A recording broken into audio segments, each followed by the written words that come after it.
La première grande surprise de ces élections européennes en France, c'est la participation. Même si l'abstention reste forte par rapport aux autres scrutins comme la présidentielle, les Français ont été plus nombreux qu'attendus à se rendre aux urnes. C'est la participation la plus élevée depuis 1994 et le 4e meilleur score depuis les premières élections européennes en 1979. Dans l'Hexagone, 2 listes se sont disputées la première place. Comme en 2014, c'est le Rassemblement national qui monte sur la première marche avec sa tête de liste Jordan Bardella. Son score est néanmoins en léger recul par rapport à celui que l'extrême droite réalisait il y a 5 ans.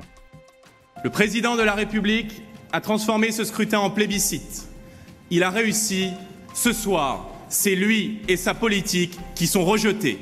Il n'a d'autre choix, selon moi, au minimum, que de dissoudre l'Assemblée nationale en faisant le choix d'un mode de scrutin plus démocratique et enfin représentatif de l'opinion réelle du pays. L'effacement des vieux partis et la bipolarisation, Rassemblement national en marche, confirment le nouveau clivage nationaux-mondialiste qui domine maintenant notre vie politique et qui se met en place de manière durable. Juste derrière le Rassemblement national arrive la liste de la majorité présidentielle Renaissance, avec sa tête de liste Nathalie Loiseau, ancienne ministre d'Édouard Philippe. J'accueille ces résultats avec humilité. Quand on termine 2e à une élection, on ne peut pas dire qu'on l'a gagnée. L'extrême droite consolide ses positions et beaucoup de nos compatriotes ont le sentiment que l'heure est aux solutions de repli, aux solutions extrêmes. Ce message est fort et nous l'avons reçu 5 sur 5. Nous ne sommes pas arrivés en tête et nous le regrettons. Pour nous, le combat n'est pas terminé. Nous le mènerons au Parlement européen pour empêcher les nationalistes d'affaiblir la France et de bloquer les progrès que les Français attendent. L'autre fait notable de ces élections, le score surprise d'Europe Écologie Les Verts. Les écologistes et leur tête de liste Yannick Jadot se placent ainsi en 3e position. Nous sommes ce soir la 3e force politique en France. Nous travaillerons à l'émergence d'un projet puissant autour de l'écologie et de la solidarité, comme nous l'avons fait dans cette élection, qui nous permettra de partir à la conquête du pouvoir pour les municipales, pour les régionales et pour l'échéance nationale de 2022.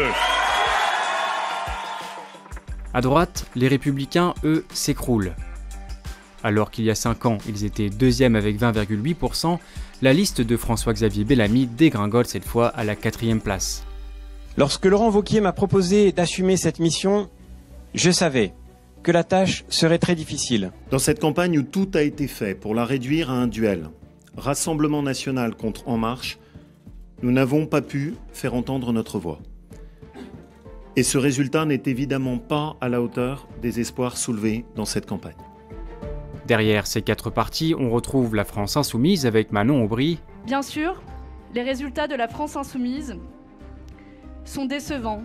Et le Parti Socialiste Place Publique avec Raphaël Glucksmann. La gauche en France n'est pas morte. Les autres formations comme Debout la France ou Génération par exemple ne passent pas la barre des 5%. Ça, c'est pour les résultats au niveau français. Regardons maintenant au niveau européen. Voici à quoi ressemblera le nouveau Parlement. Même s'ils perdent beaucoup de terrain par rapport à 2014, ce sont encore les députés conservateurs du Parti populaire européen qui occuperont le plus de sièges.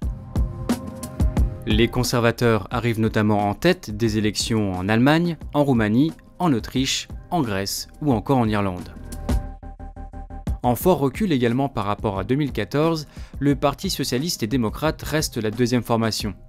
Les socialistes ont notamment dominé le scrutin en Espagne et au Portugal.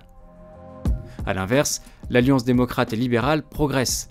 La formation à laquelle est associée La République en marche devient la 3e force politique au Parlement européen.